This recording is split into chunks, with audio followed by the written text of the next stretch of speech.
The Indiana Pacers delivered a commanding performance on June 1, 2025, at Gainbridge Fieldhouse, securing a decisive 125-108 victory over the New York Knicks in Game 6 of the Eastern Conference Finals. With this win, the Pacers clinched their first NBA Finals appearance since 2000, eliminating the Knicks in a series characterized by relentless pace, defensive intensity, and a knack for capitalizing on turnovers.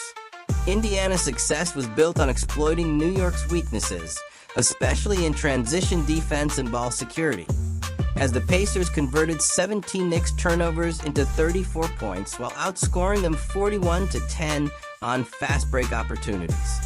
Welcome to Gintotski Sports, your spot for all things sports.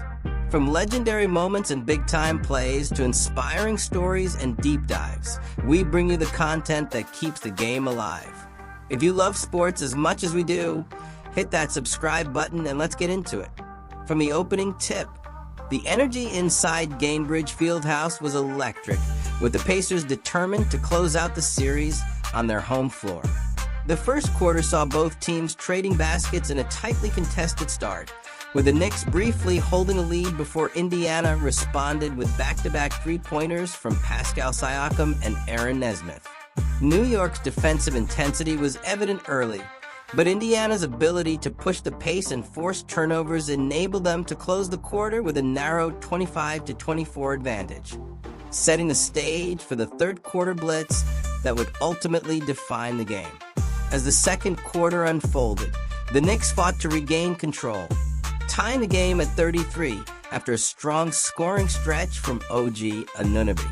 However, Indiana quickly responded with perimeter shooting from Obi Toppin and Tyrese Haliburton, re-establishing their lead. New York attempted to slow the pace by relying on Karl-Anthony Towns' inside presence. Yet Indiana's disciplined defensive rotations forced contested shots from the Knicks.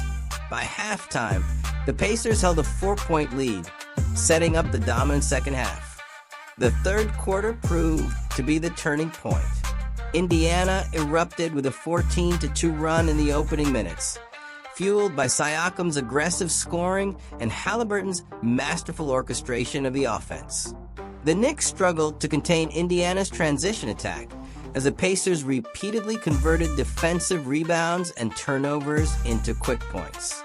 Andrew Nembhard's defensive presence was instrumental, notching 6 steals and consistently disrupting Jalen Brunson's timing. By the end of the quarter, Indiana had extended their lead to 15 points, effectively seizing control of the game. In the final quarter, the Knicks attempted to mount a comeback, but every surge was met with a decisive response from Indiana.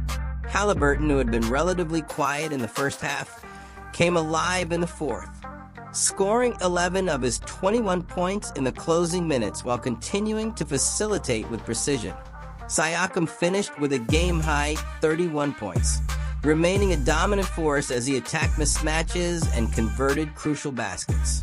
Key bench contributions from Obi Toppin and Thomas Bryant further solidified the Pacers' advantage, ensuring that the Knicks never regained the momentum needed to challenge Indiana's lead. As the final buzzer sounded, Indiana's 125-108 victory was sealed, sending them to the NBA Finals. Indiana's emphatic Game 6 victory showcased a blend of strengths and areas in need of refinement ahead of the finals.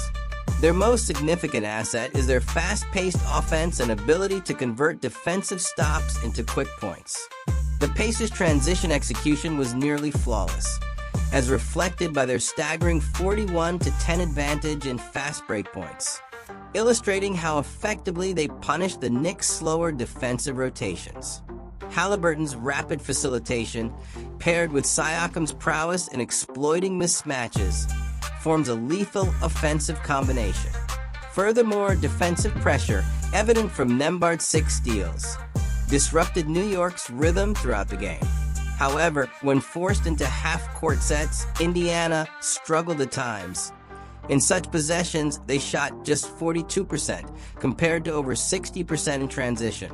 This discrepancy may be further exploited by Oklahoma City's disciplined half-court schemes, which rely on structured, methodical offense. Additionally, Indiana's interior defense sometimes depended too heavily on its perimeter defenders, especially when Miles Turner's rim protection proved inconsistent, a potential liability against adversaries with robust physicality and tactical discipline. Despite a valiant effort in Game 6, the Knicks' season-long resilience and disciplined defensive approach ultimately fell short against Indiana's relentless pace.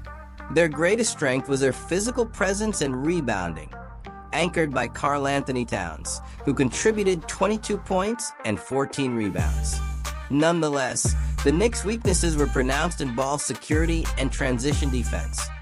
Committing 17 turnovers allowed Indiana to score 34 easy points, while sluggish rotations contributed to a drastic 41-10 fast break differential.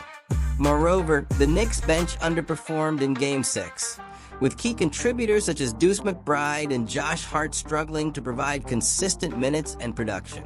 For New York, opportunities lie in broadening their offensive arsenal and deepening their bench to reduce an over-reliance on their primary stars.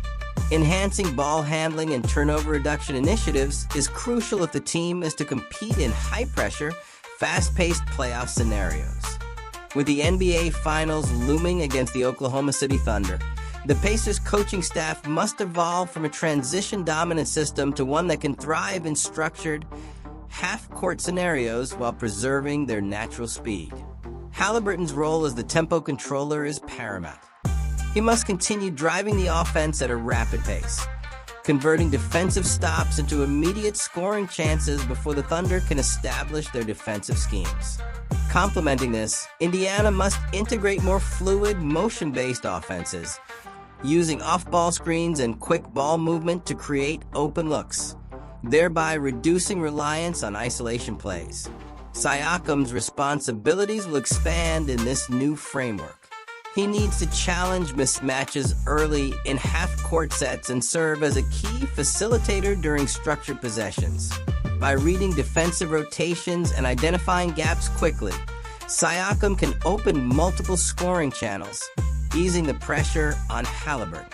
The coaching staff may experiment with hybrid offensive sets that mix transition energy with deliberate half-court strategies, forcing Oklahoma City into hurried defensive adjustments and capitalizing on any lapses. Defensively, the Pacers must fine-tune their scheme to counter the Thunder's elite perimeter shooting and disciplined defensive sets. This involves enforcing aggressive closeouts, improving communication for rapid screen switching, and establishing a robust help defense system to contest open three-point opportunities, particularly against threats like Shai Gilgeous-Alexander. Conditioning will be crucial to maintain continuity in defensive rotations throughout every possession, ensuring minimal exposure to high-efficiency shots. Lastly, the role players and bench unit will be critical in carrying the momentum. Indiana's coaching staff should ensure that role players receive consistent minutes without sacrificing intensity. Developing multiple offensive packages and defensive rotations tailored to counter Oklahoma City's strengths will provide the necessary flexibility and depth over the final series. For the Knicks, falling short in Game 6 highlights the need for a comprehensive off-season strategy that addresses key weaknesses while capitalizing on their strengths. The primary objective is to return with greater balance and resilience. Improving ball security is paramount. The coaching staff should implement advanced decision-making drills and emphasize collective responsibility in possession retention. Additionally, the front office must consider acquiring a secondary playmaker or shot creator to alleviate the over-reliance on Jalen Brunson and Karl-Anthony Towns, diversifying the scoring load and ensuring more consistent offensive production. Another key area is bolstering transition defense. The Knicks need to refine their defensive rotations through specialized drills focused on quicker closeouts, effective communication, and accelerating back on defense. Addressing these breakdowns is critical given how easily Indiana's fast-paced game exploited New York's slow recovery in Game 6. Furthermore, the Knicks must improve their bench depth. The underwhelming supporting performances highlighted by subpar contributions from players like Deuce McBride and Josh Hart necessitate bolstering both the roster and the versatility of their depth players. Finally, acquiring a defensive-minded big man or shot blocker to reinforce interior defense should be a priority. This comprehensive approach will form the backbone of their offseason blueprint, ensuring that the Knicks return stronger and more adaptable for the next season. Game 6 showcased Indiana's relentless pace, superior transition execution, and tactical flexibility, elements that ultimately proved too overwhelming for New York. As the Pacers advanced to the NBA Finals, the contrast between their raw speed and Oklahoma City's precision sets the stage for a stylistic clash that could define the 2025 NBA Finals. For the Knicks, a summer of introspection and strategic reform awaits, focusing on improved ball security, expanded bench depth, and enhanced defensive rotations. In the high-stakes realm of the NBA Finals and beyond, strategic nuance and disciplined execution will determine which franchise ascends to championship glory. Thanks for watching Gintotski Sports. If that video hit home or gave you something to think about, drop a like and let me know what you think in the comments. Don't forget to subscribe for more stories that bring the heart of sports to life. Until next time, stay inspired and keep chasing greatness.